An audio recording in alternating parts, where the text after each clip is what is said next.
Hello, everyone. Let's start by doing the usual mic check. Make sure everything's working.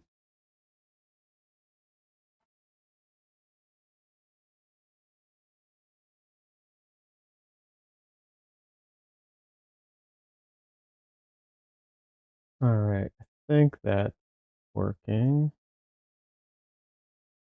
So that's good. All right, now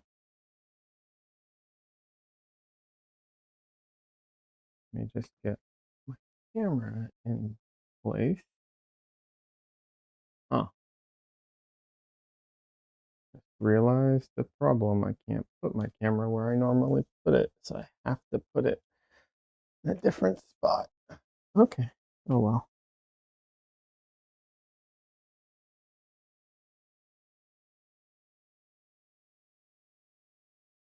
Put it, put it there. Now, alrighty.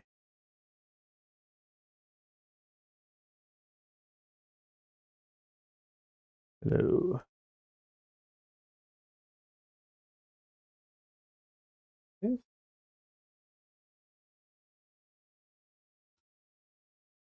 Right now you are on the the camera is on my reference monitor. So the monitor where I have my reference.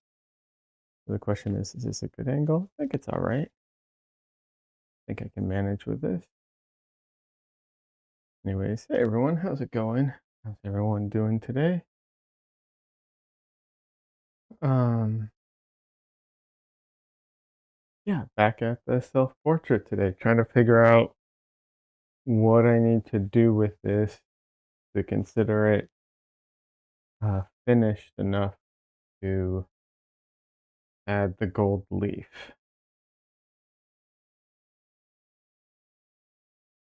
which is, a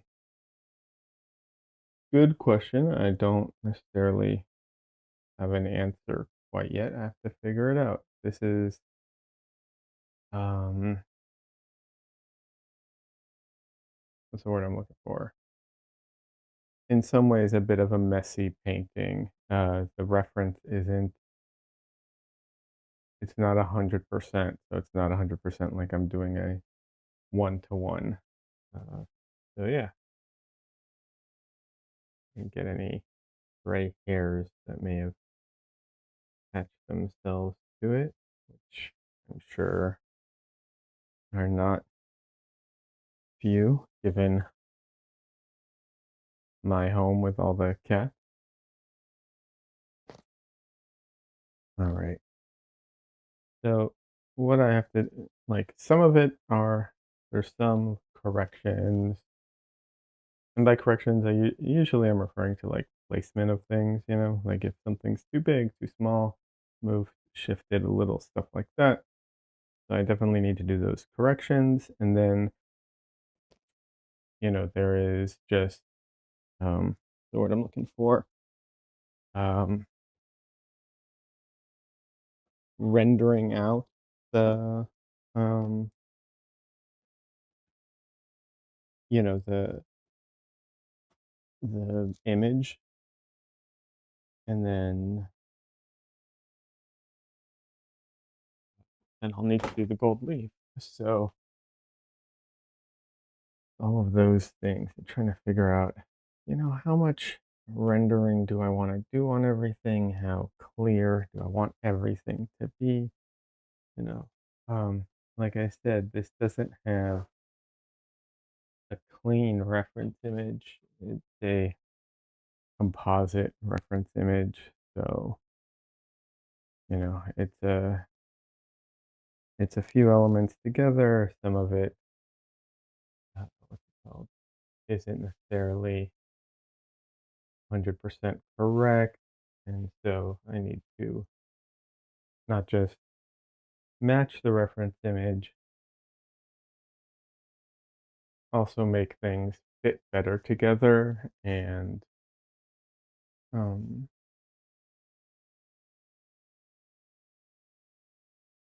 yeah, decide on the amount of finish I want everything to have. There are definitely some areas that are like obvious and easy. there are some areas that are not as obvious and easy. So yeah, all right. Wondering what was going on, why something felt off, and I realized I didn't have my music playing. It's like, what's feeling so off right now? I mean, I feel a little out of it and off today, but that that's what it was. Alrighty.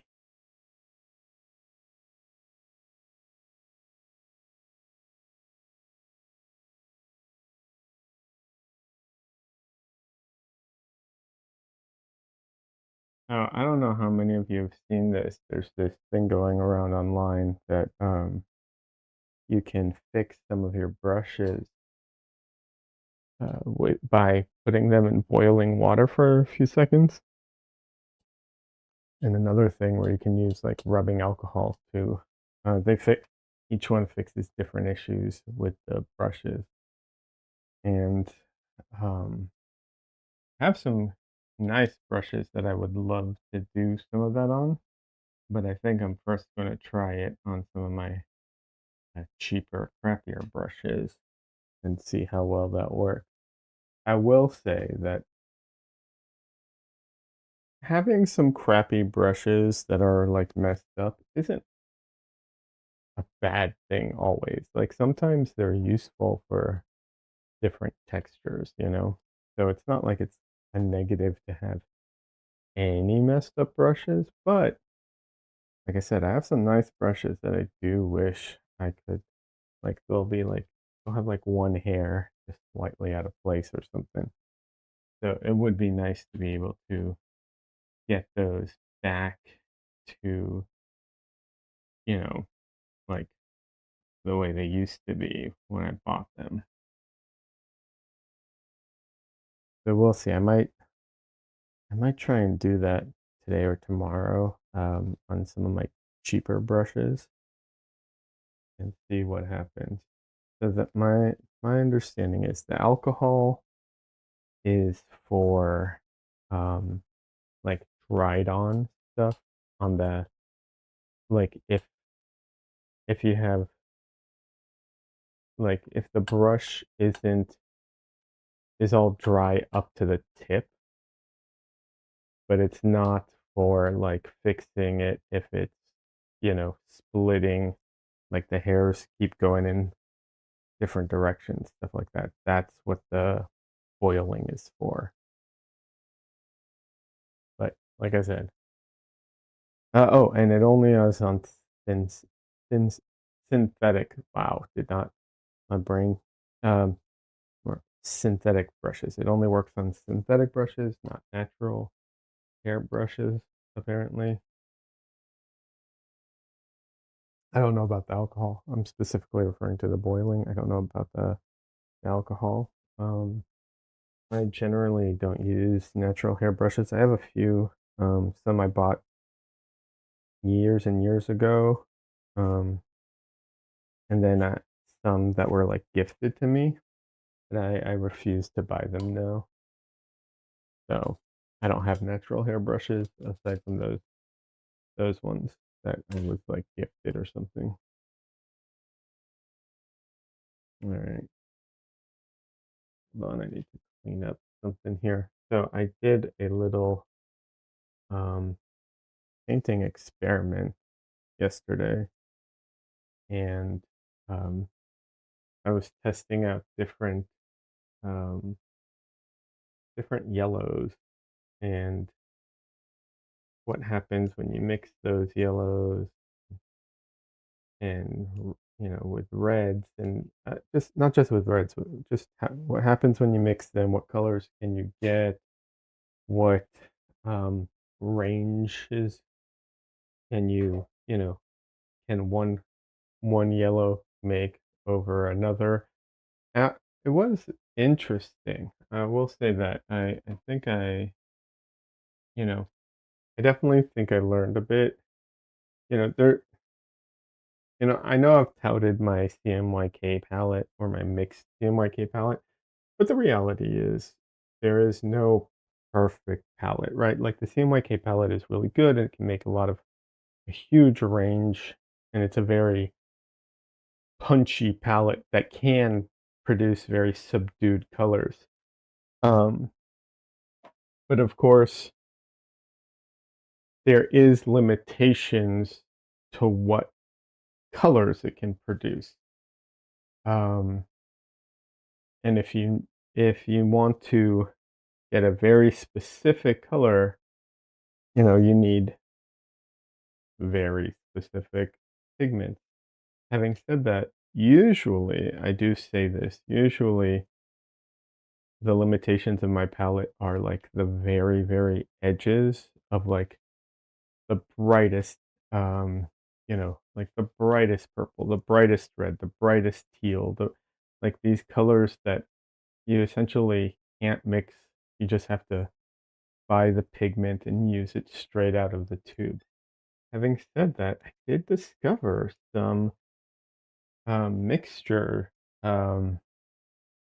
don't know if deficiencies are the right word to use, but definitely some like nuances in the mixing where certain pigments can achieve slightly different colors, and um, you can't quite match them with like so using my current palette but changing the yellow does make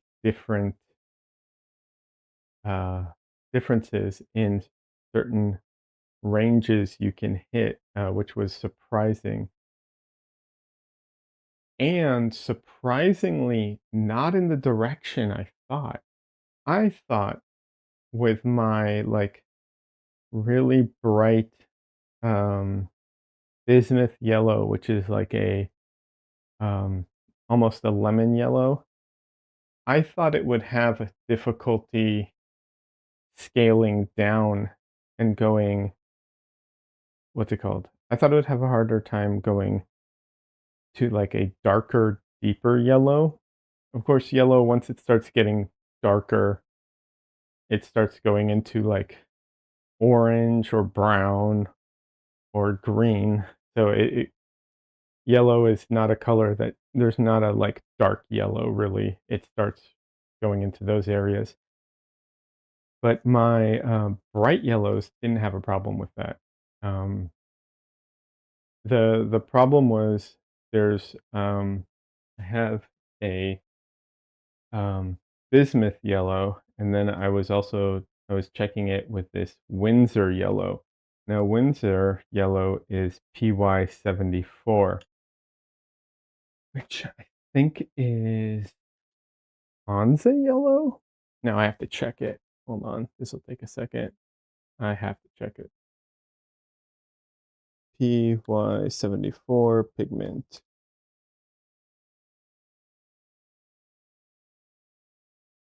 Um, Hansa yellow or Aerolide yellow.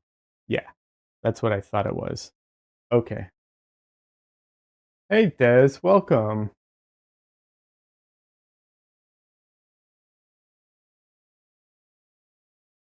You're free to watch for a few minutes until the dogs go crazy again. All right. Welcome. So I was just talking about a little paint experiment I did while I was getting ready. I did this yesterday. I can show a little bit of it, but I painted over some of it just because I was also doing other things. But like I was mixing some colors together, yellow, and what I was saying is I was surprised that my my Airlight yellow or my Hansa yellow, my Windsor yellow, um, could make with my rose could make a red that my um what's it called? Could make a red that my bismuth yellow couldn't. And honestly, the what's it called? The nickel azo yellow could also make a red that my that or an orange rather that my what's it called? That my bismuth yellow couldn't. The caveat to that is it had to be transparent because um, once you get out of the transparency, it no longer it doesn't have that any quality same quality anymore. But I was surprised by it. It's a bit of an issue because the what's it called? Hansa Yellow um isn't as light fast, which is an issue. So it's light fast is in question, and it's not as cool as the bismuth yellow. So it it actually I take that back. In a way, it makes a really good green too that the bismuth yellow couldn't quite match either, which is surprising. The way I would phrase it is the Hansa yellow feels a little bit more saturated overall, like there's more um, yellow in it, and so it's a slightly darker yellow as well. Um, of course, different. You also fall in. It also starts to fall into this category of like very subtle nuances. These aren't like huge differences. I'm being very picky. I did record everything, so maybe I can show it later somehow. And different brands are going to produce different results, right? Like the same yellow from each brand is going to look a bit different. So that also could be part of the issue, right? Um, I don't know. I'm not switching over to Hansa Yellow though because of the light fast issues. The Azo Yellow really has really good light fast ratings. The Hansa Yellow does not, and I am not looking to get involved with that because of that. But once again, yellow continues to be the problematic pigment.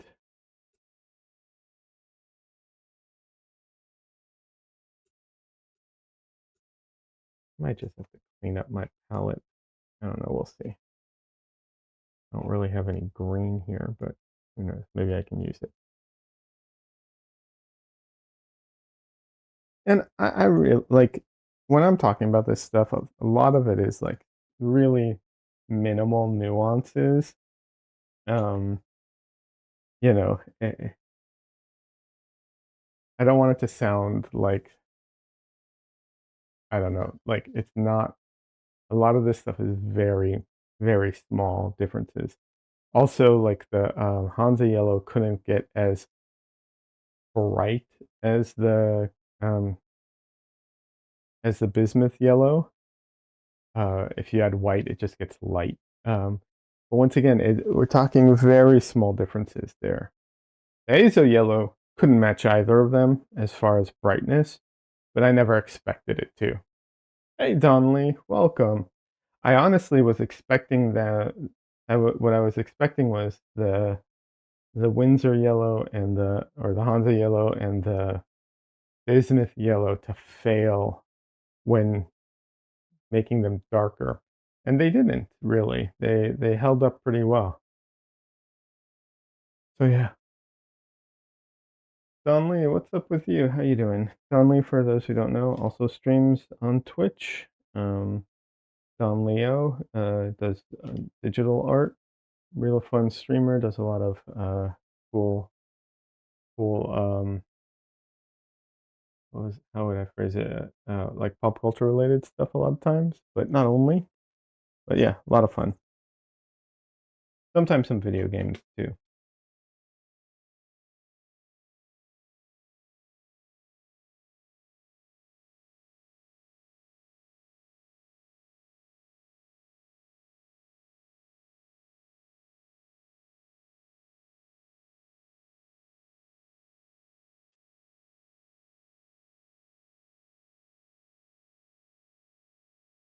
One of the funniest things is these tubes when I try and open them, um, like, if I don't have my gloves on, I can open them a lot of times. If I have my gloves on, I can't open them, and then I have to use something else to grab them. I don't know what it is about the gloves that make it so much harder to open, but something about the gloves makes it really hard to open for some reason.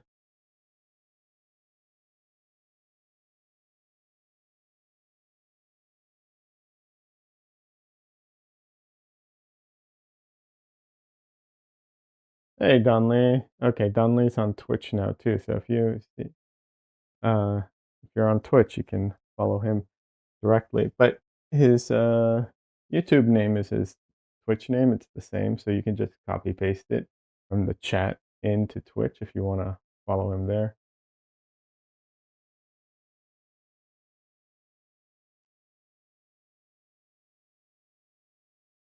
You're on your phone with your mom at the moment. Hi, Don Leo's mom.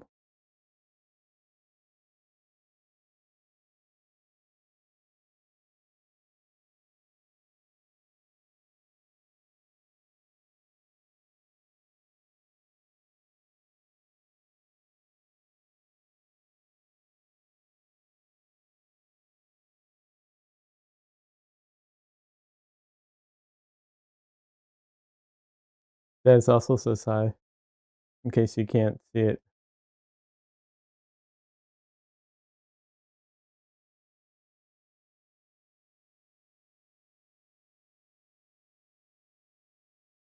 Huh?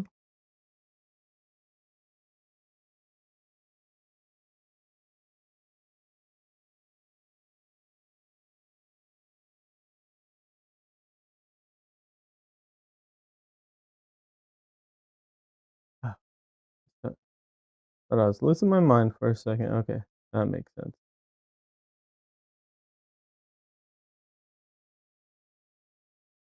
One thing that I haven't done on this painting, and I will at some point, and I'll probably have to do it like once it's dry and do it separately, is this is this right here is the back of the palette paper. You ever seen that? And so on the inside, it has a bunch of writing. I wanna put the writing in. I'm not To be clear, I'm not going to put in the actual writing because that would be insane, but I want to put in markings that, at least allude to the writing. It's very tiny writing, so I just, yeah.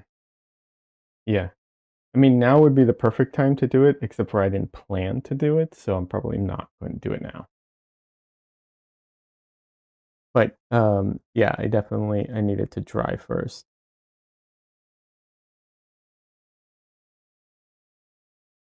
Okay.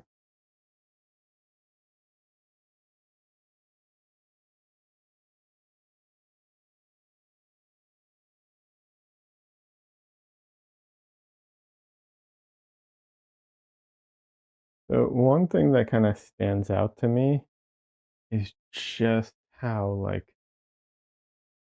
bright this is. Now, it just at the moment, it stands out as being too bright. I might have to darken that a little bit because it really stands out. I love the color, but I think it's overwhelming at the moment. Like, I think what I'm gonna end up doing is darkening this, but also then darkening behind it, and that'll, keep the kind of glow feel, but push it back some more.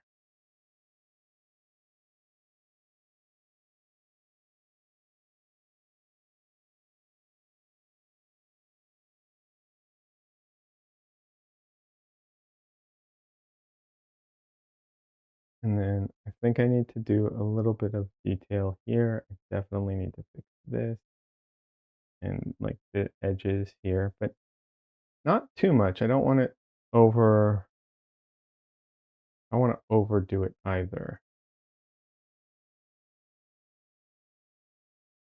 Let's see the face.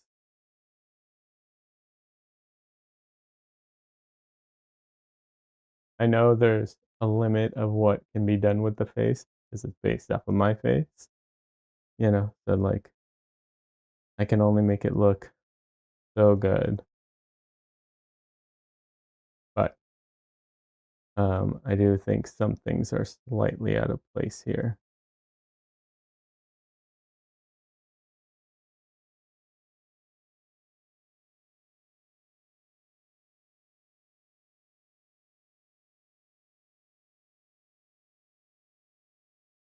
Yeah. And it is tough because it is so dark. Everything's so dark. It's very difficult. But yeah, some of it's slightly out of place.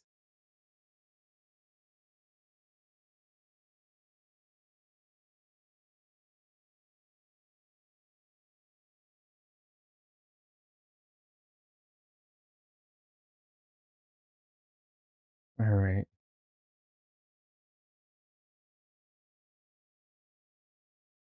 Let's start off with some easier stuff before I go straight to the face. Although tempting, very tempting to go straight to the. All right, let's oil out before anything else. I don't want to oil out everything because I'm not going to touch everything. And if I don't touch everything, then I'm just oiling out for no reason. So I have to think like realistically, what are things I can get to today? To the face, for sure.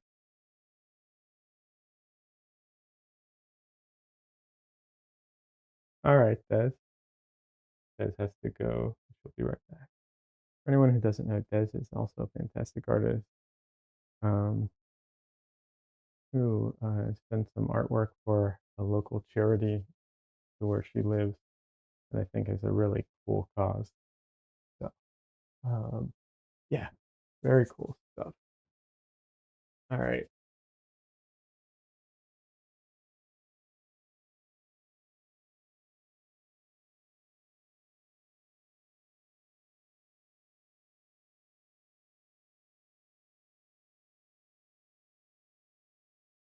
So I'm using oleo gel to oil out. It is my preferred oiling out, um, what's it called?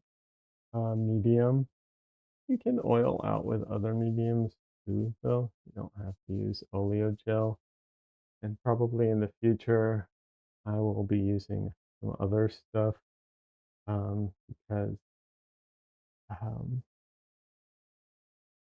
uh, simply because of like uh, uh, like I where you have to buy oleo gel from natural pigments, whereas I can buy other things directly from like Gary's Artorama, and I can buy other things as well, so I can like bundle and stuff like that. But natural pigments really does have a lot of good good stuff, and they know what they're talking about. So if you're ever looking for good supplies, I do recommend them. They're just limited in their scope. Ezekiel, welcome. How you doing? Not Ezekiel. No, that's not how you pronounce it. Sorry, my brain just went. Well, It's Ike. I saw the Z, but I remember it's Ike, but it's Ike's Designs. How you doing? Sorry, my brain just went really nuts for a second. I am dyslexic, so I do have a good excuse.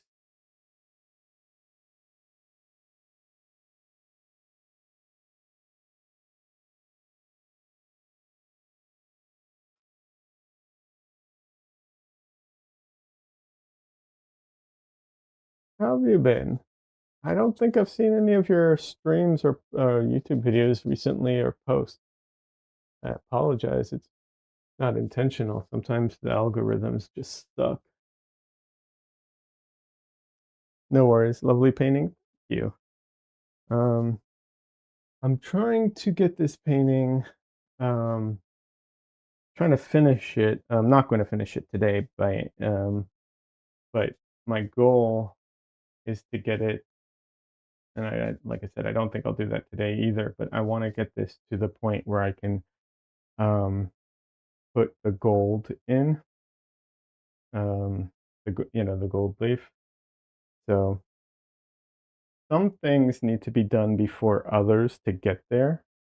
However, I don't want to just like get the figure all completely done so that I can put the gold leaf on because um, I'm not as good as some artists are about like I don't know how to finish a portion of the painting without doing the other parts of the painting because everything kind of depends on the other parts. But some painters, they're able to do that. They're really good at that.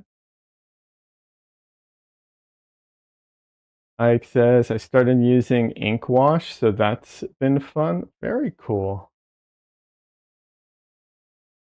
Inks are fun. Ink washes, to like add color and everything. Sounds awesome. Very cool. All right.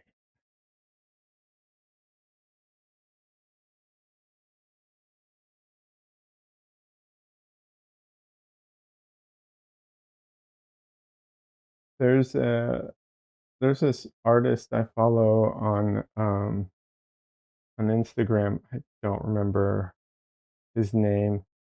Um, so I know not not a great way to talk about someone when you're like, I don't know his name, but like he does this thing. But I do really enjoy his art. He puts down I'm assuming acrylic uh base. Like he puts down like a rough square of acrylics. Um, but he does put it on pretty rough, so a lot of times the edges aren't clean and um like I said, it's kind of messy. And then he goes in with like a dip pen and um like starts drawing in the stuff and it's all super rough with he goes in with ink. But the all the like roughness, all the like that's the stuff that I really enjoy about his artwork. Um, you know, it's it's so funny how like there are things that like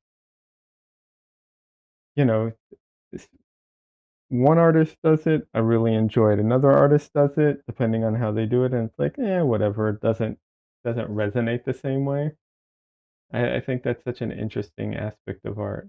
Also, how like I can love what one artist does and not want to do the same thing for my stuff. Um, you know, it's just one of those things about art that I think is so fascinating. How it's like some of my favorite artists now uh, do things that I have no interest in ever trying to emulate.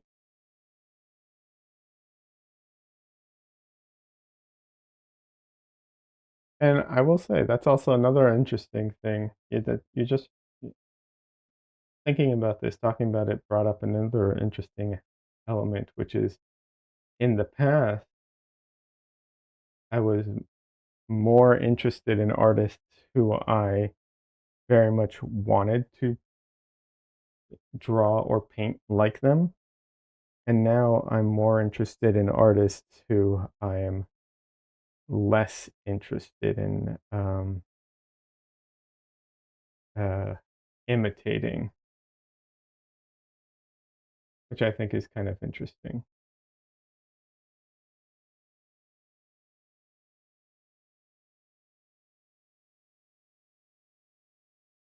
But anyways, Ike, it'd be really cool to see what you've been doing with your ink washes. So if you feel like sharing at some point,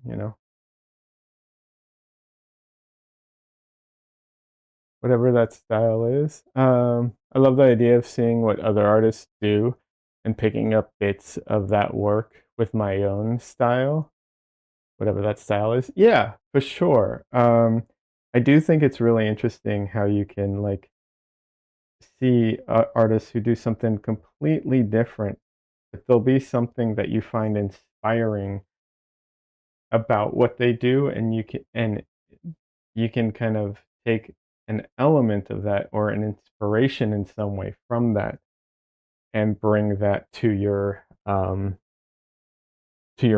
stuff, even though it can be completely different. That is what I love about another element of art that I think is so cool.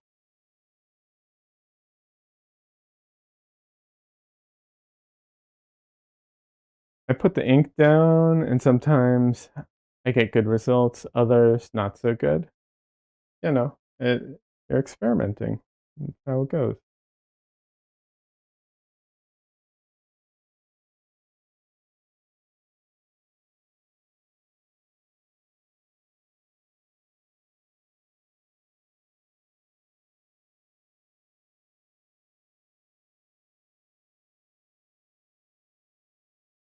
I'll be honest, if I feel like if my results were like too, um, what's the word I'm looking for?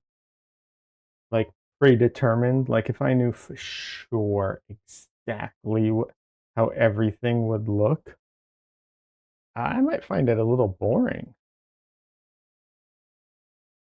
you know?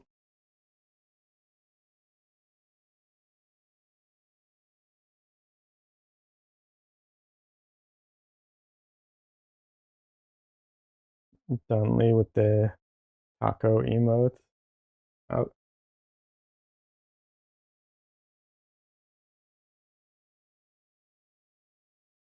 Thanks for the hype. I appreciate it.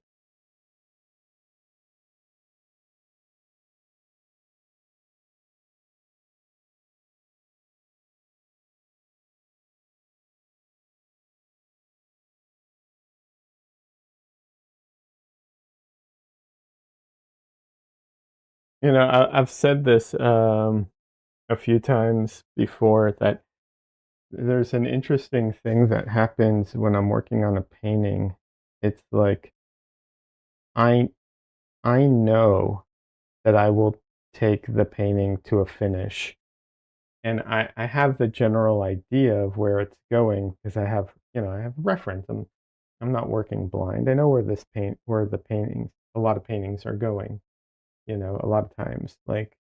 Yeah, I'm like the I just did that cat painting and it's like, yeah, I know where this is going. I know it's going to look like this cat, roughly. I know where it's going, right? But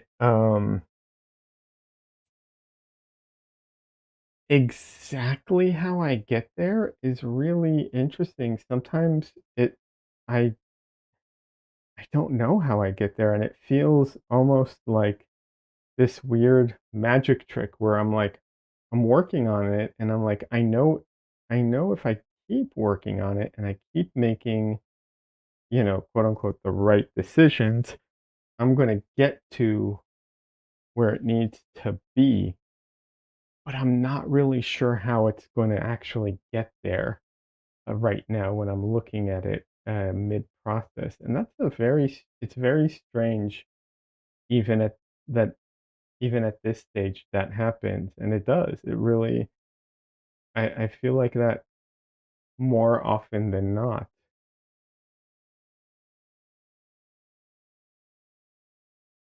Um,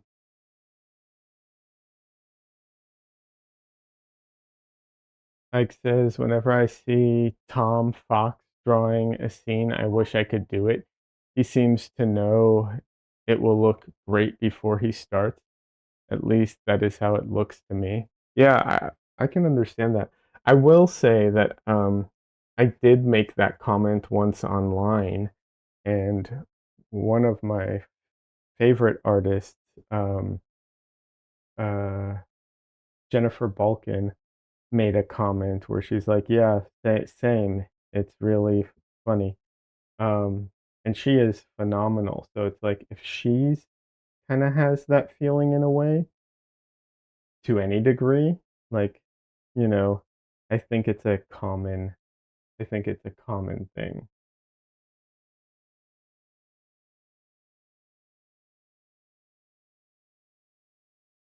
I mean, she is not only a phenomenal artist, she also teaches, and has been teaching for years. So I feel like if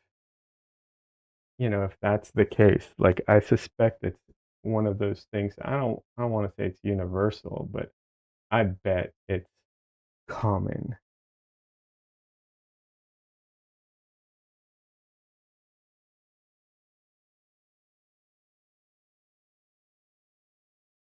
Donley says, same for me, that not knowing exactly how my art will come out keeps art interesting. Yeah, I think so too. I definitely think it keeps it interesting, and I do think it would be boring. Um, and another thing too is that like I you know s- like some people think that artists have this vision in their head of exactly what it will look like, and then they put it down on the canvas or whatever, whatever substrate they're working on. But in my experience, that's not it. Um, maybe one of the issues is I have a less developed like ability to picture things in my head. I don't think so, but it's always hard to know stuff like that. Um, I don't think I have like there's a term for that condition where you literally can't picture anything. I don't think I have that. But I definitely I don't know that I can picture photorealistic versions of things in my head. Um, but there's also like,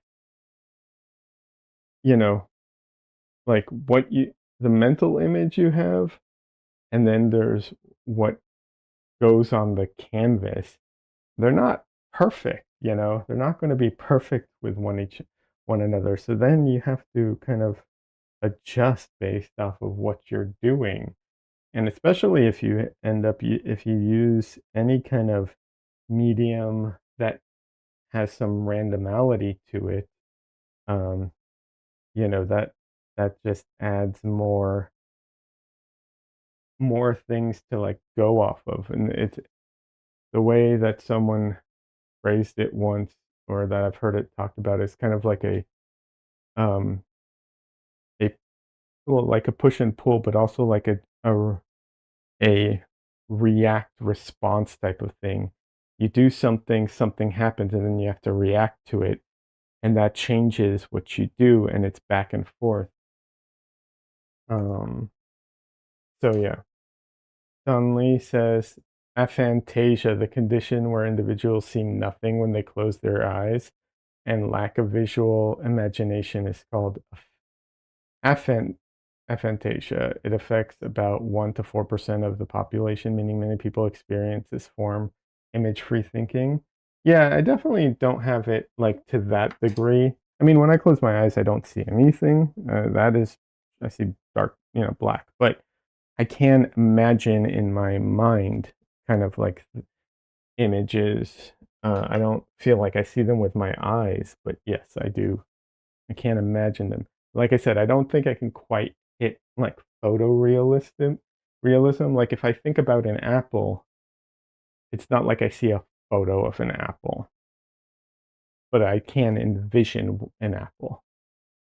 That makes sense. So, whatever that means.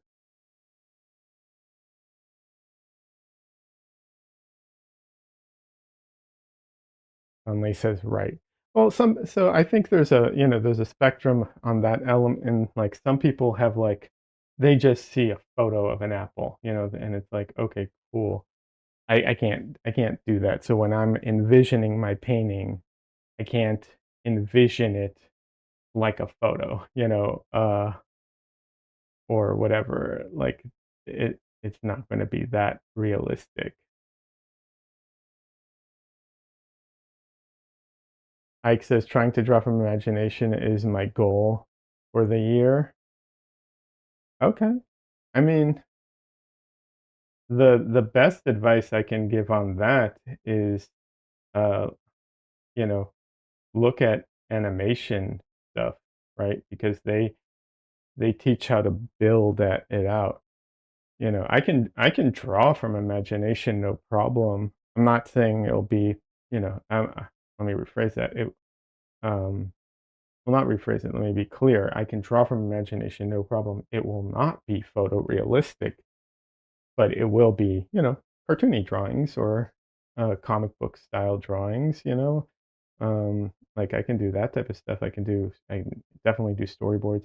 I can do realism proportions, but I'm not gonna claim that it like, "Oh my god, it looks like a photo," it'll just be like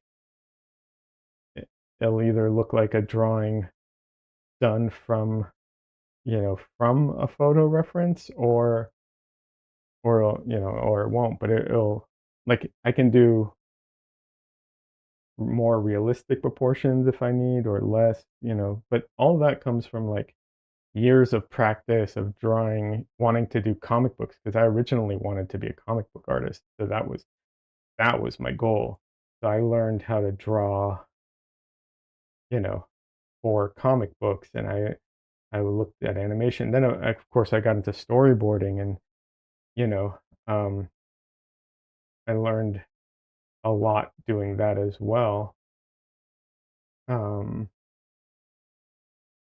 and don't get me wrong, comic book artists. For anyone who doesn't know, comic book artists do use photo reference a lot. Don't use it 100% of the time. There's no time for it, but they do use it. Just for anyone who's watching who might not be aware, they do use photo reference. I don't want it to sound like they do everything from imagination. Some might, but yeah. Ike says, I don't really aim for photorealism, to be honest. I didn't think you did. I'm just clarifying because, when you say something, like, it can mean a lot of different things to different people. So I'm just being kind of um, overly pedantic and clarifying some things.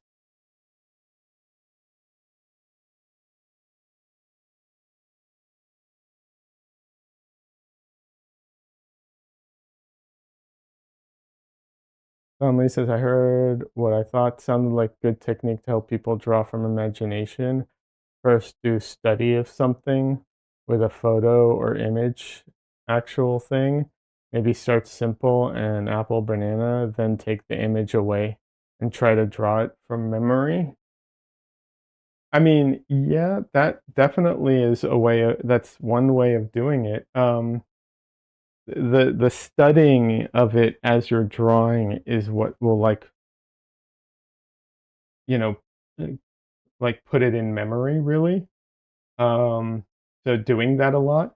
And then personally, this is something that works for me personally and works for I would say most of the animation people, but it's the construction way of learning how to draw where you learn how to make the scaffolding of everything. That's why they do the wireframes or they do the mannequins, all that stuff. It's to break it down in simpler forms and then build up on it because it's very difficult to just start without with the fully finished thing. So it's a lot easier to build in stages. Um and people who get really good over time, they might get to the point where they don't need that as much, but that's they still have it in their mind. It's just that they've done it so much they now don't really need it the same way they used to.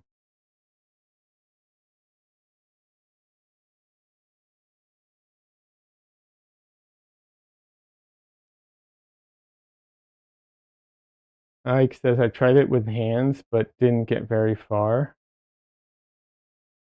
Oh, wait, no, Ike said, "That is what I need to do."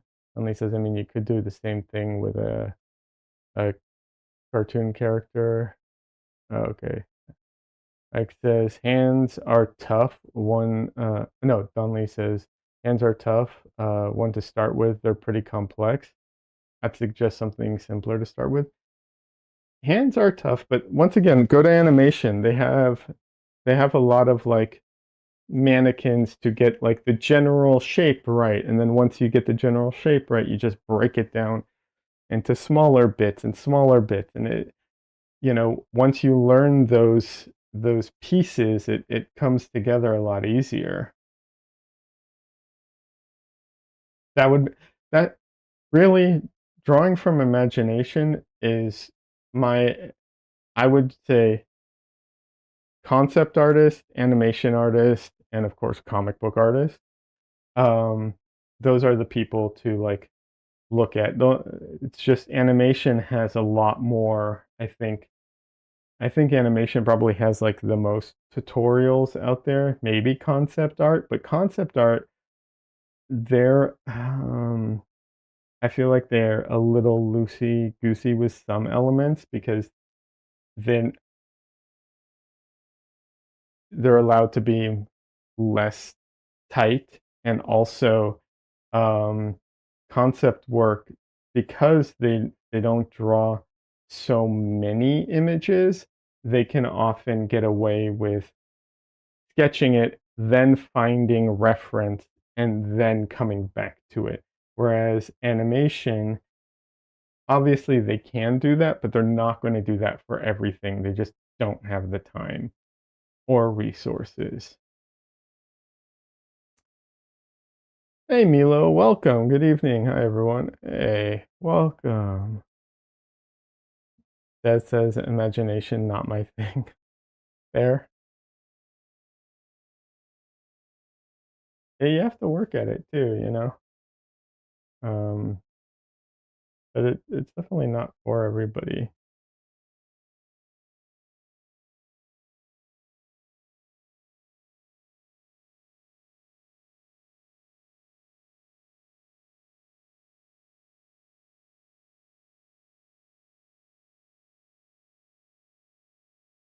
How you doing, Milo? For anyone who doesn't know, Milo is also a streamer. He streams on YouTube, this comic book related artwork. Um, been doing a lot of gouache paintings, comic book stuff, really cool things.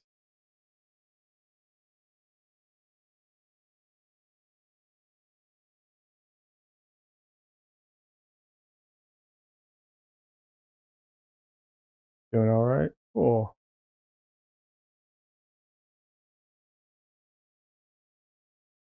We were just talking about drawing from imagination. Ike was talking about wanting to like improve on in that area, and I was talking about my experience with it because like oil painting, I don't really do from imagination, but I have I've worked in storyboards and stuff like that, and originally I wanted to be a comic book artist, so that was a big focus of mine for a long time, drawing from imagination.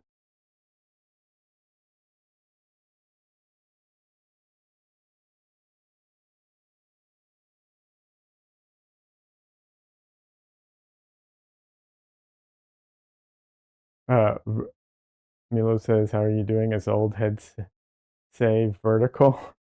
Uh, Can't say I've heard that one before, but that's just me. But yeah, I guess technically vertical, yes.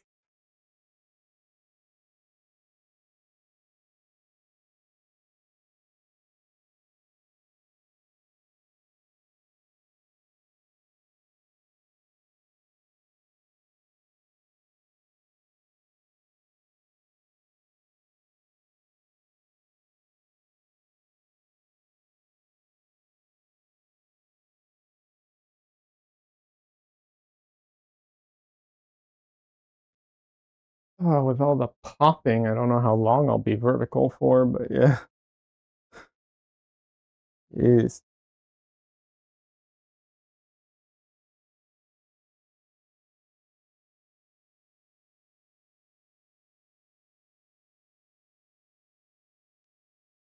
that says I want to be horizontal and have a nap. Yeah.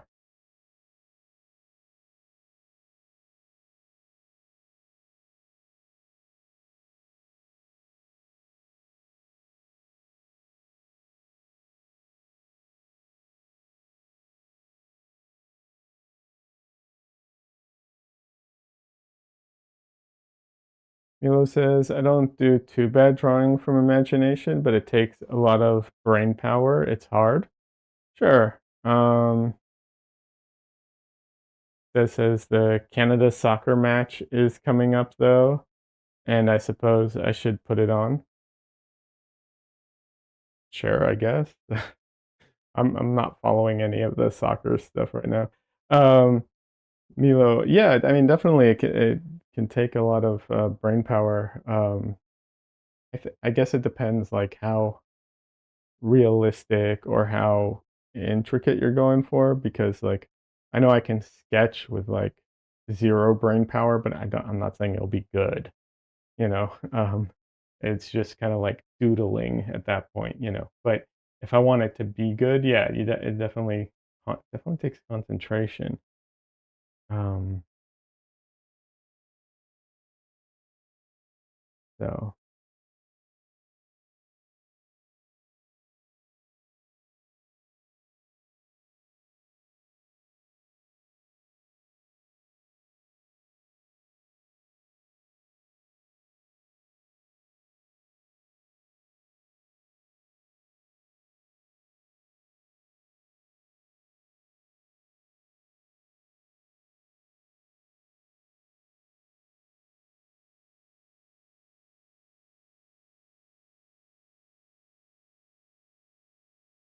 this part is kind of weird because there's a few like different elements that are contributing to the like how things are looking here, which are kind of weird. It's like, yeah, the anatomy obviously is contributing, but then there's also some things like on the mirror, which I'm not necessarily putting into the painting, but you know, I probably should have cleaned the mirror before I did my photo shoot, but I did not.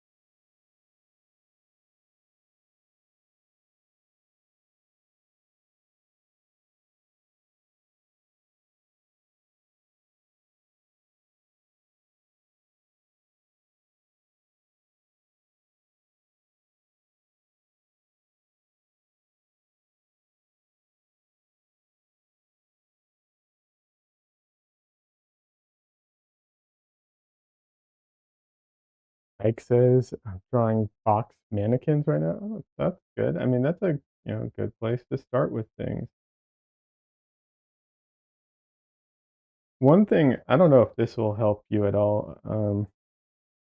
Ike, one thing I actually, you know what, I don't know if this will help anybody, but this is something I ran into at some point when I was learning to draw from imagination. So, there's at some stage, like you know, you get good enough, you can, generally like draw people and stuff, and you want to put them in scenes and stuff like that, right? Um, and obviously, learning perspective is really important and helpful with that. Um, you know, uh, for obvious reasons, I think. Um, but one thing that I ran into that I had a hard time with was they I'm reaching my recording limit, so I need to give it a second to cool off. So um,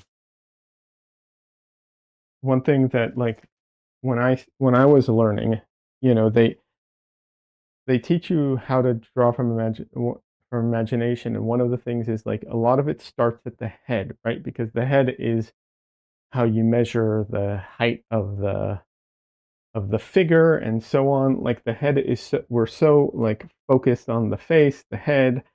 A lot of it starts there, and that is very important. And when you're drawing in perspective, it's also very important to know where the head is going to be, you know, and based off of like your horizon line. You know, if you're above everybody, the head's going to be below the horizon line. If you're below them, it'll be above. And if you're doing a scene where you're just like standing and everyone else is standing on the same plane, the eyes are all going to be basically on the horizon line, roughly. You know, if someone's taller, they go above, shorter, they go below. Um, but conceptually, you can kind of like hang everyone's heads off of the horizon line. Um, but I used to have the hardest time getting my figures in the right place on the ground because if I start from the head, they don't always reach the ground at the right place. Um, and then um, it would cause a ton of problems for me. So one of the things that like I practiced was when I would draw people, I wouldn't really draw the head, this you know the because the size of the head and everything is going to change accordingly. So I would like it kind of indicate it, maybe indicate the top, and then draw the action line or the lines and do like a circle or something as to where their feet are going to be, like their base, and kind of draw from once I did that, I would then kind of draw from the floor up. But I don't mean like I would draw like the feet up. I would just mean like I would be like, okay, if they're here, you know, if they're standing on this section and their heads up here, I can then kind of you know, mark the halfway point, and then I can, you know, which will be like, you know, the waist, um, and then I can start like building it out that way. I don't know if that's helpful, but that's something that I had a hard time doing originally. So yeah, excuse me for just a second.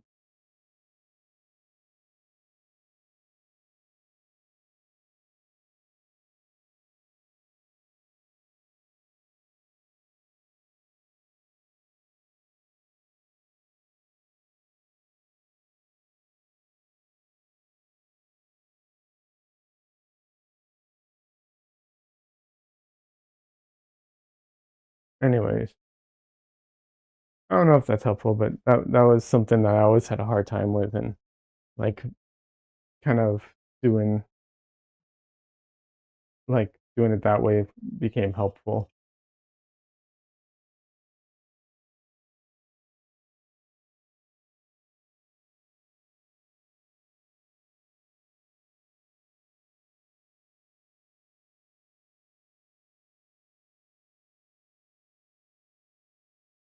Mike says, I understand what you mean. Yeah, good.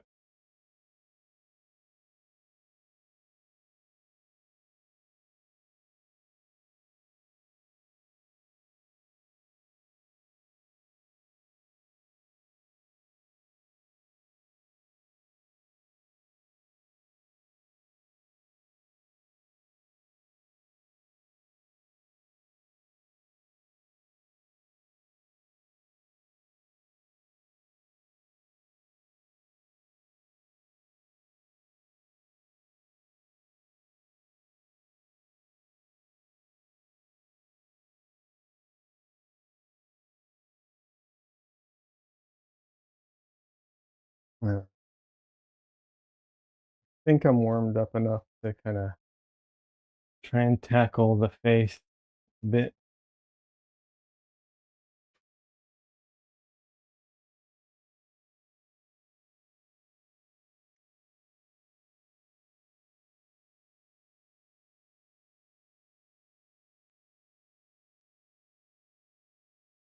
Alrighty,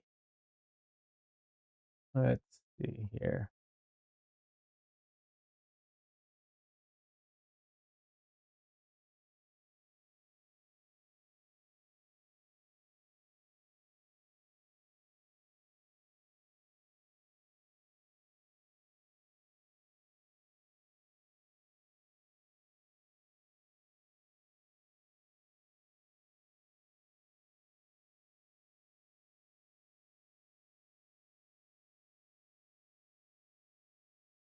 Donnelly says, I've seen people draw three-dimensional stick rectangles to represent the person you want to draw with in the 3D space. Yeah, for sure. I mean, that's definitely, I'm not, to be clear, I'm not trying to say I've invented anything. It's more just like um, practicing that because, like I said, the focus so often is like head first, that practicing it in a different way was very beneficial. I mean, I picked up those ideas from other artists. I mean, yeah, for sure. They some do it just with like a box or a rectangle. Some do it, it just depends on how you want to do it. Yeah, everyone does it differently. So yeah, nothing revolutionary there. I think it was just like the idea of, in my mind, kind of building it from the floor up in the sense of like a lot of times I knew where I needed them to stand because I would like, if you draw everything out in perspective, like, okay, this character is coming through this door. So you know where they need to be, right?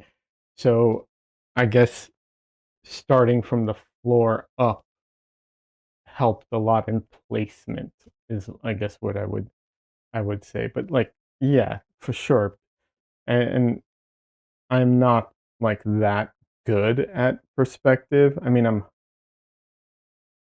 decent at perspective. I can manage, but I'm not like I couldn't teach perspective and I wouldn't even like I can teach it conceptually, but then I wouldn't be able to get into all the details and I also would really struggle with like some people they do this thing where they can this like draw it out flat from like let's say up from the like above angle and then they can map it out and then put it into perspective like I I know what it looks like. I can look it up if I needed to probably. It seemed like such a pain type of thing to do. But there's really complicated things in perspective if you want to get everything like perfectly accurate, and I would not claim to be able to do that. Uh, you know, like I said, there are people who are just like that's their thing.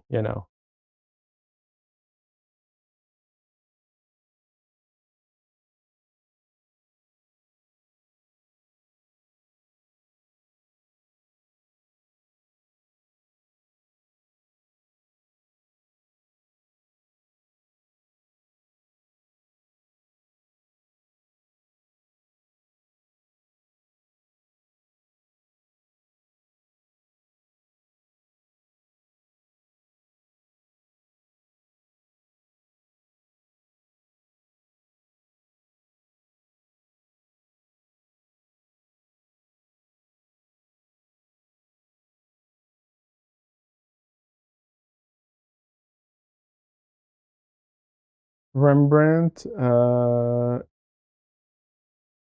Mon- Montalde, is quite good at perspective. Paul Easton is also a master at it.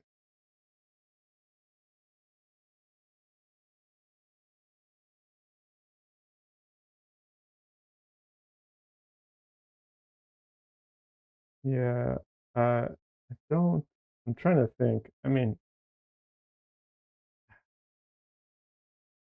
I don't know that um I'd have to look at their stuff. I'm blanking on their, um on who they are, Rimbert, on yeah, I don't know. Those names are not bringing up any images in my brain right now. We were watching live demonstration on the Proco channel, and it was great. Yeah, yeah.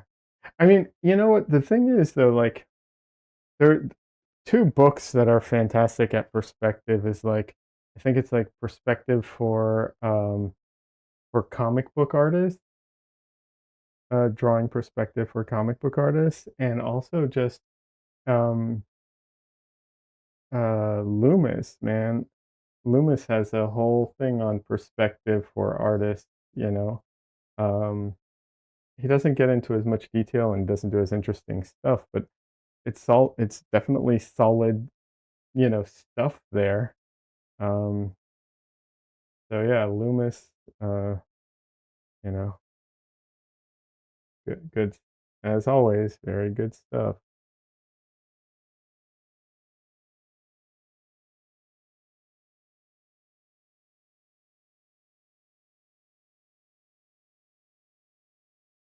All right, let's see here.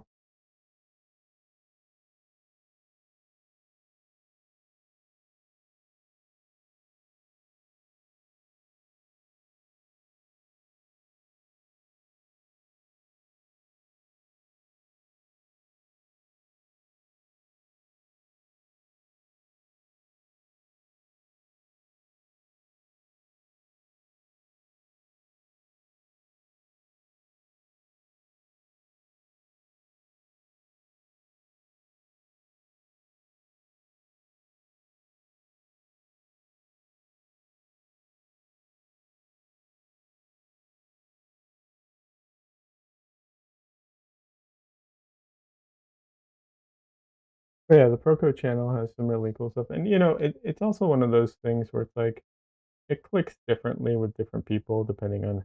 Sometimes, like, you just need the right teacher to tell it to you in a way that clicks with your brain. That's also definitely something to kinda keep in mind. Um, but also, um, perspective is one of those things that you also, like, build off of over time, you know? So it's like, what you can understand in perspective right now will build over time. But, you know, you also it also depends on what your goals are, like, you don't really need perfect perspective for everything.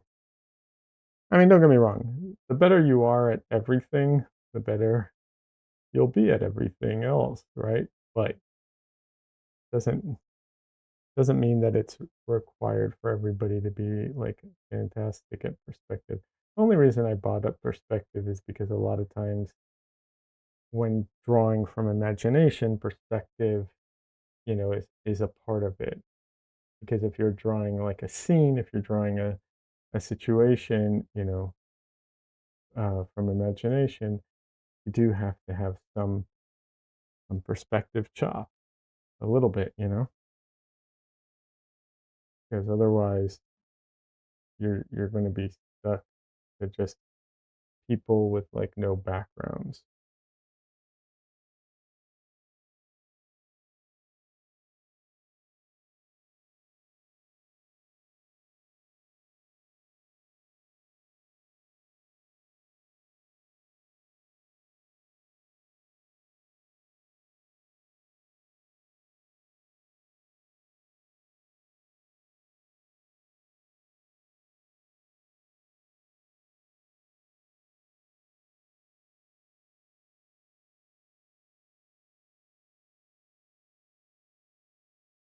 Hey Barry, welcome. How are you doing?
Interesting.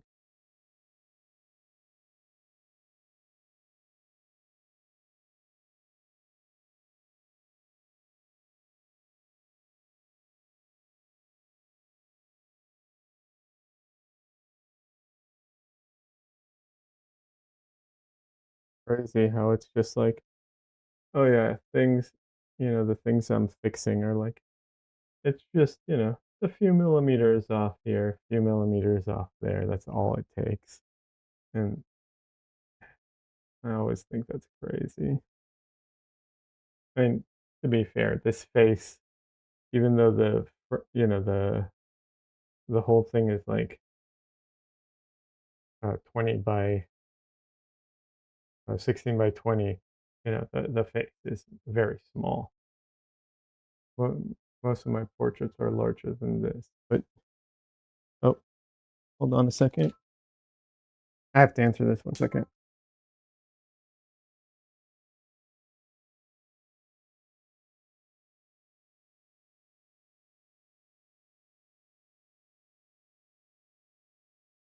Never mind, I didn't have to answer that. I thought it was something else.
Phone's just going off a lot.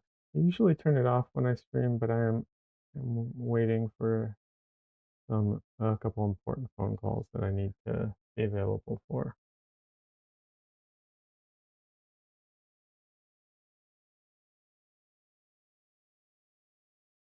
No, way too bright.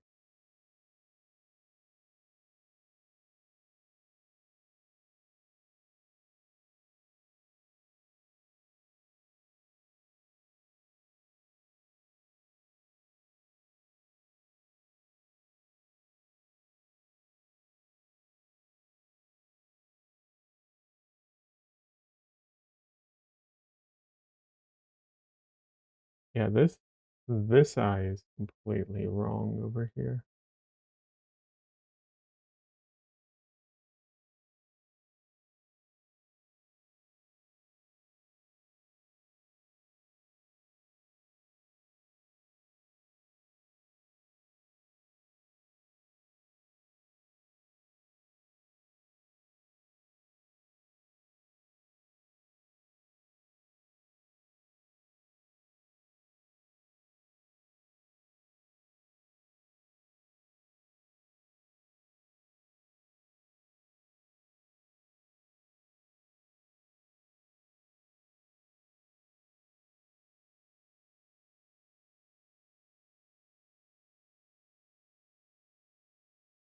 Harry says, Loki just woke up, lol.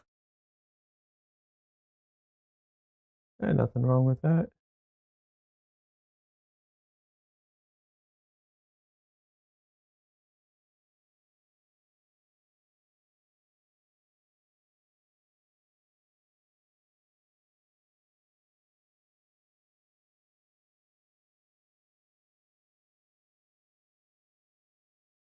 Everyone deserves to sleep in sometimes.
understand the artists who they like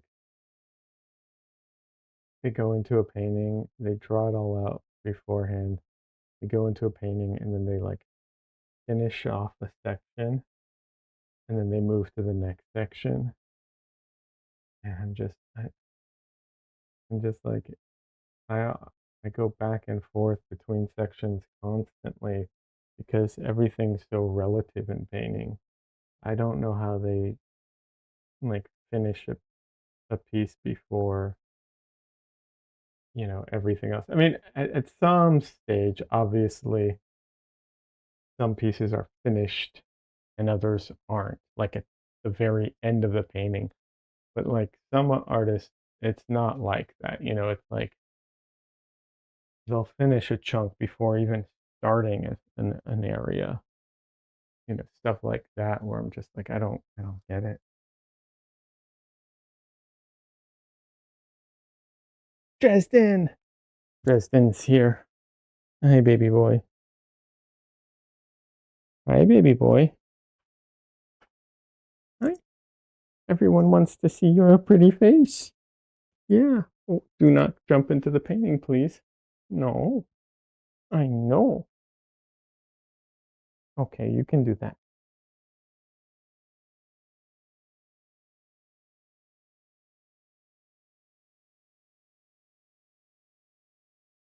Ow. Okay, thank you, little boy.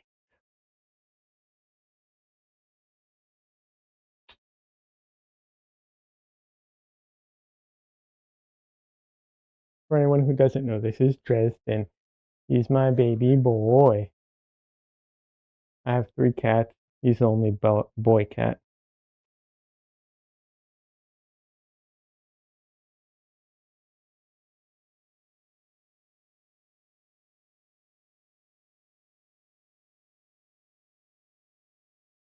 Why are you so? Why are you wanting to lick all the time right now?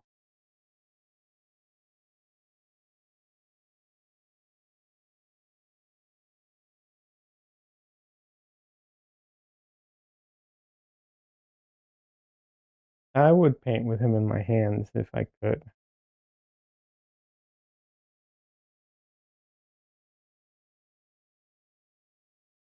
Oh, that's my other cat coming in, so he wants to go see what's going on. Okay, go. Go, little boy.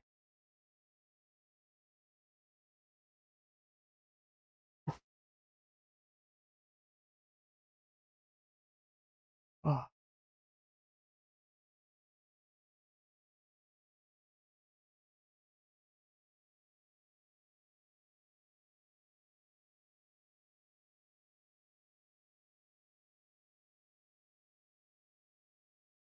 such a rough tongue.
A lot of you have been watching the World Cup stuff. I totally I have tuned it all out. I have no idea where it's at right now.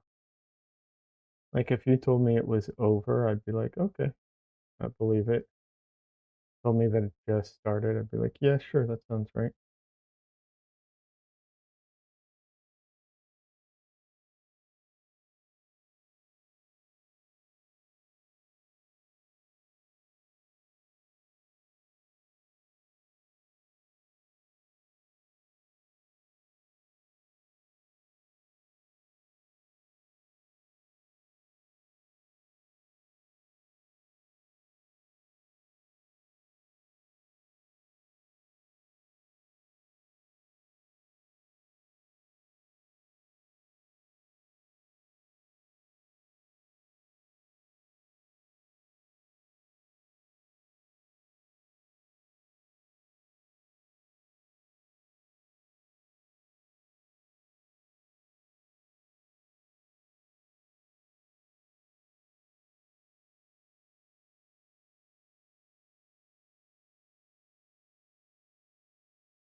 the glasses, so they do have, um,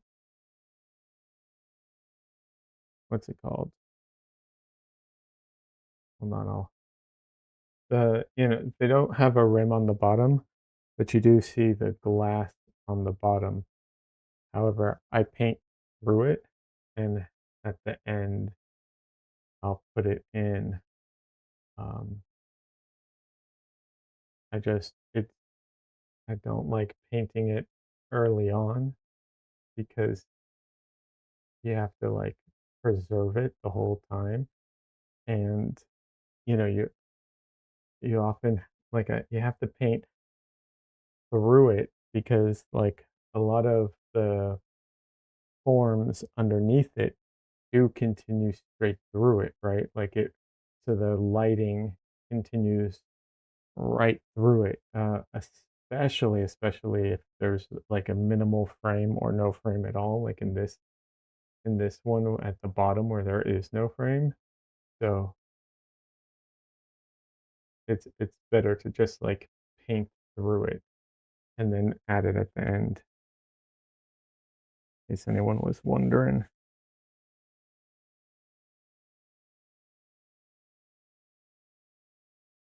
Donley says, I'm not watching football soccer, but I got these emotes, so I'm gonna use it, damn it. Fair enough. Fair enough.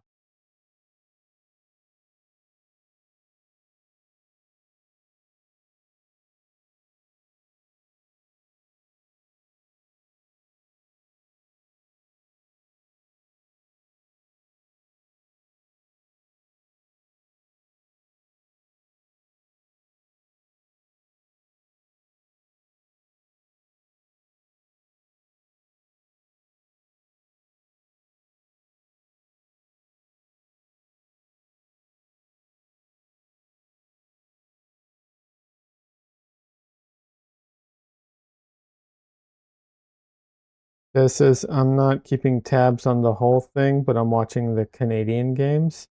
Okay. Soccer is damn boring. Yeah. I'm just going to assume America is winning and just leave it at that.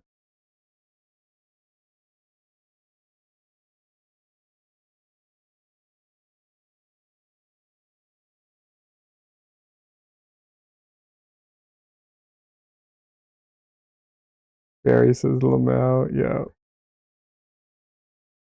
Yeah. Exactly. So I I thought about it. I used to watch soccer uh, back in the day, um, and I used to watch basketball as well. I have watched other sports.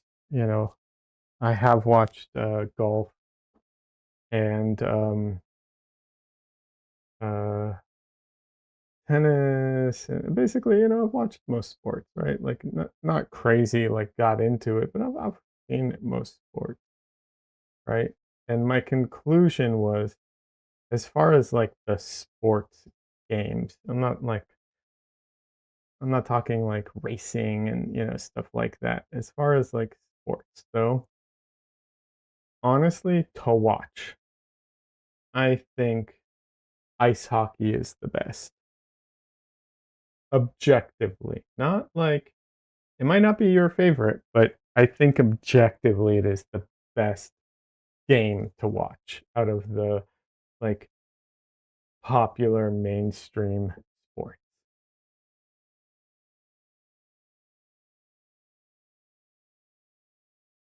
And I can defend that point.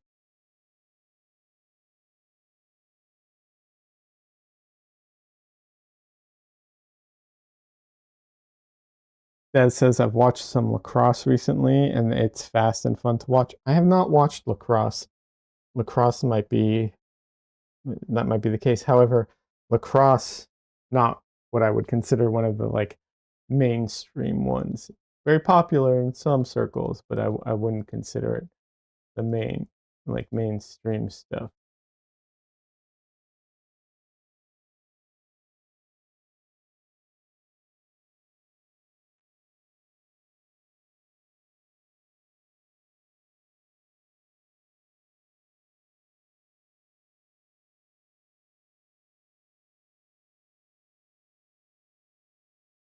But the reason I think hockey is the best is because it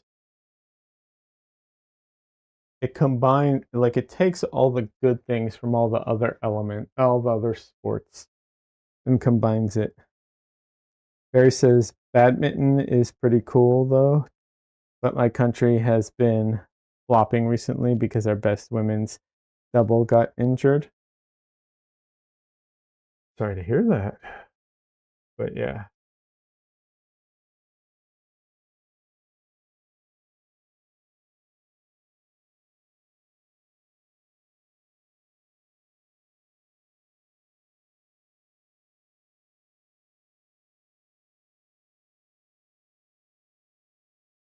But yeah, hockey is fast paced, which keeps it interesting. Every goal in hockey matters, unlike, every basket in like basketball or something, you know? So it's fast paced, every goal matters. You have a lot of near misses usually. Um, and um, and they fight sometimes, you know? So and it also is a very high skill sport.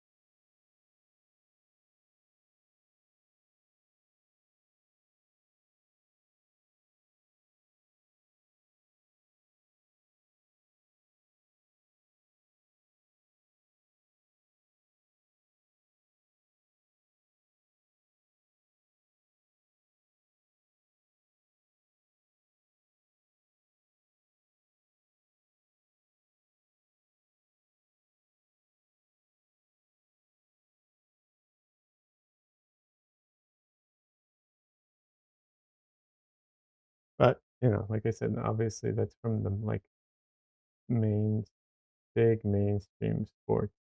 And I know some sports are like more popular in other like obviously other countries, but also just other like groups, right? Like lacrosse is very popular, I think, in like certain schools and stuff, you know?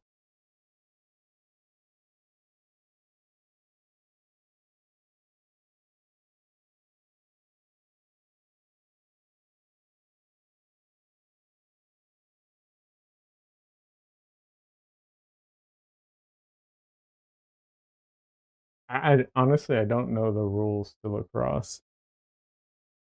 I assume it's kind of like honestly, I think it's kind of like hockey in some ways. I mean, there's definitely some similarities there.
Barry says it's really cool to see someone using oil paint because it's usually gouache. Oh, well, thank you. Uh, I like wash, but, I definitely prefer oils. Wash the thing about gouache that I mean, there's a lot to like about gouache and a lot to dislike, everything every medium. The thing that drove me crazy about gouache was just the color shift. That was the part that really drove me crazy. The other part that I'm not, like, the biggest fan of in gouache, it is kinda hard to blend. Um, I you know, it's possible to blend, but it's not easy necessarily.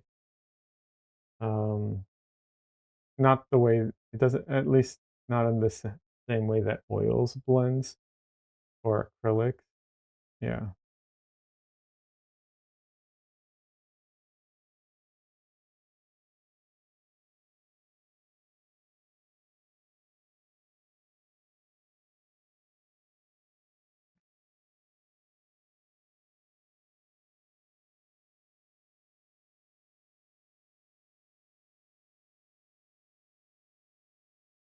This eye is definitely needs some work.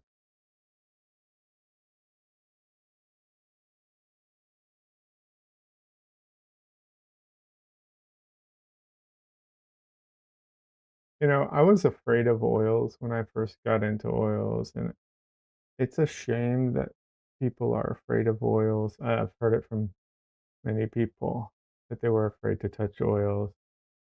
And it's a shame because really it is, uh, like, it is my favorite medium.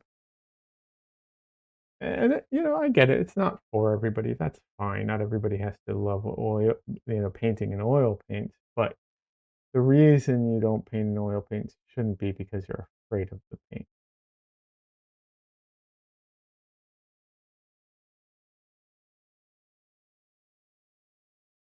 But a lot of people are, or they find it intimidating.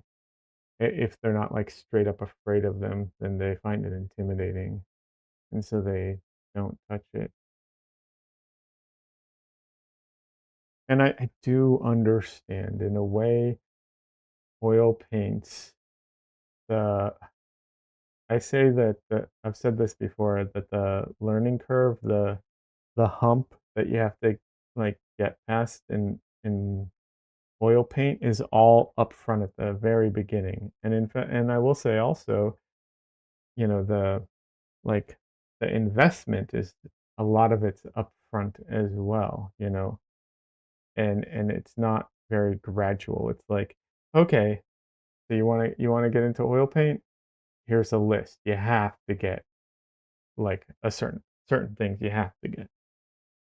So I do understand, but I still think it's unfortunate because it is such a fantastic medium.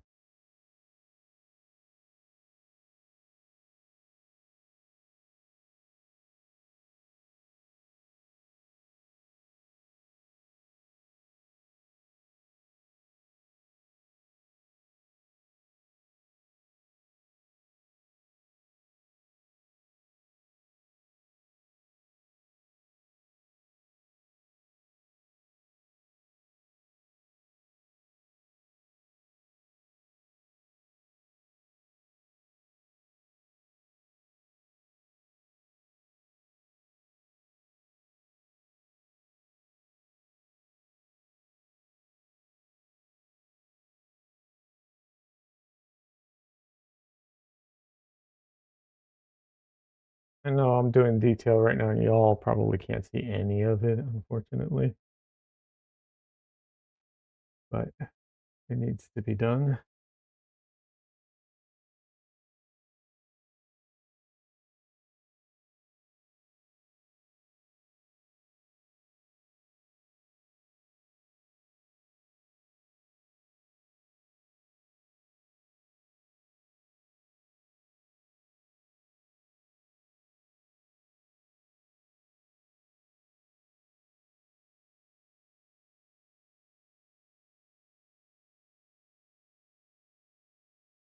Everything on this eye is so, like, murky, because it's just all in shadow.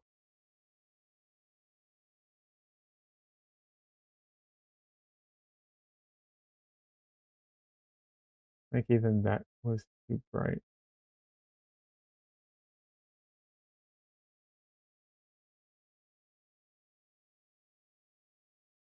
Actually, I'm just gonna cover that up anyways. I'm gonna go back to it, but it didn't feel right, so I'll do it again.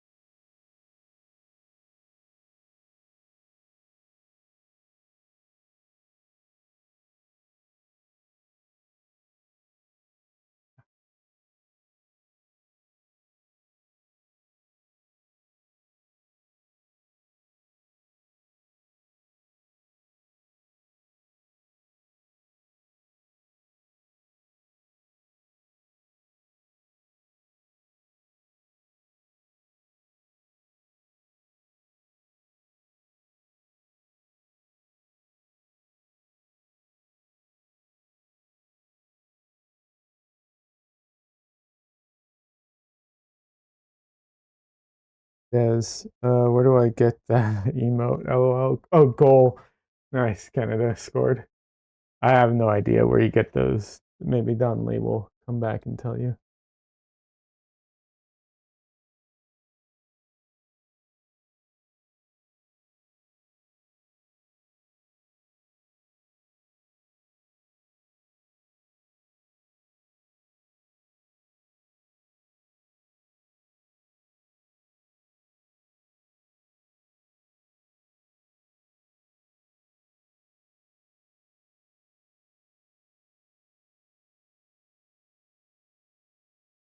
Oh, you found them.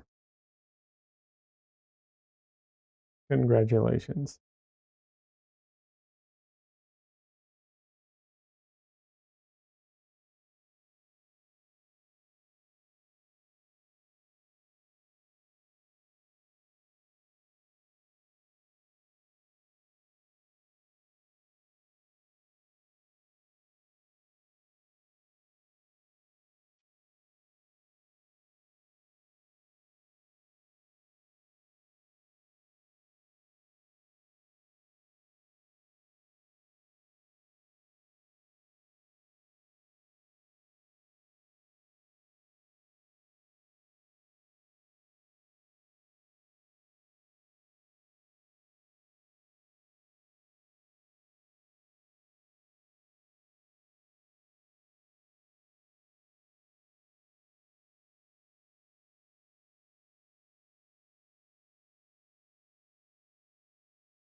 How very patriotic.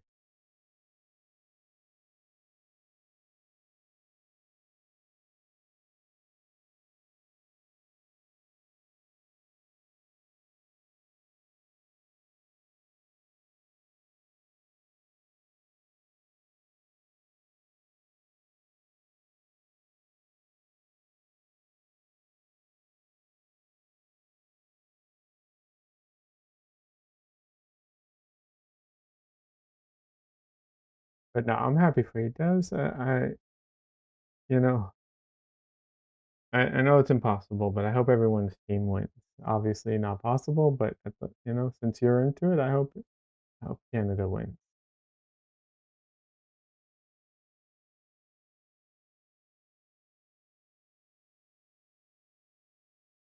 Although for the lulz, it'd be funny if America won.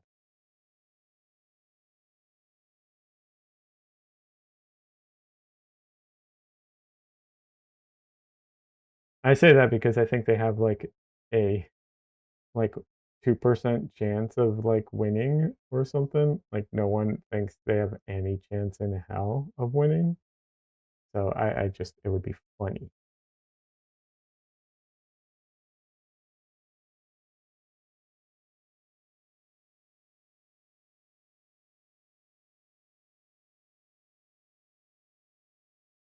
All right, Barry. Thanks for stopping by. Appreciate it. Have a good night. Have a good rest of your week.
On some large stuff just for a little bit,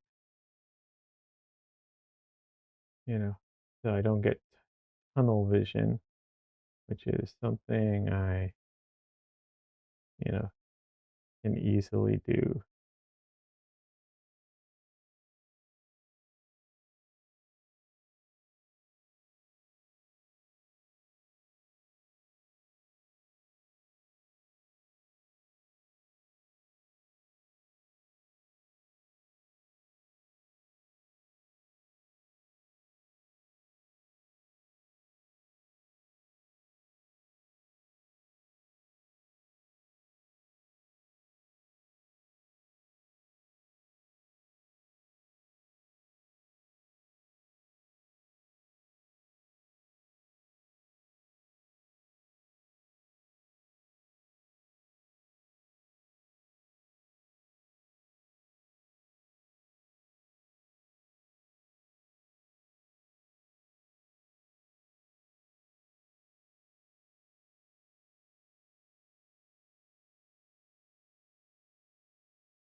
Yellow is just a color that's so overpowering.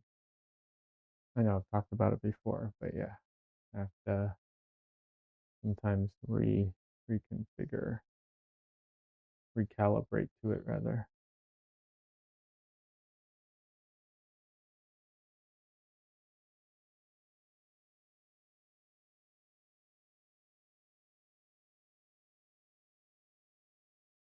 All right, everybody.